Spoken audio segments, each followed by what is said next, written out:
My name is Victoria Epstein. I go to SUNY Morrisville and I'm in the Equine Science program.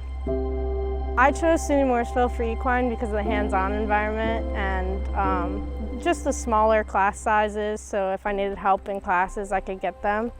And it was more of a homey feeling versus like the bigger colleges that I was looking at.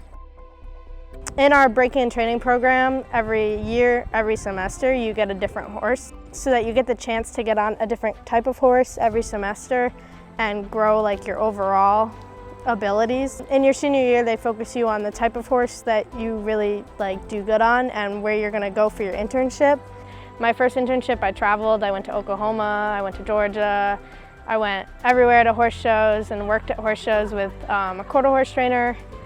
And then my second internship, I stayed here at SUNY Morrisville and got to compete on the reining circuit. I wanted to be part of the riding team when I first came. I took lessons to make sure I was going to be prepared for it. I got to go compete in the High Point Rider competition at Nationals and ended up 15th in the horsemanship and 4th in the reining, so I ended up about 11th or 12th overall at Nationals this past year.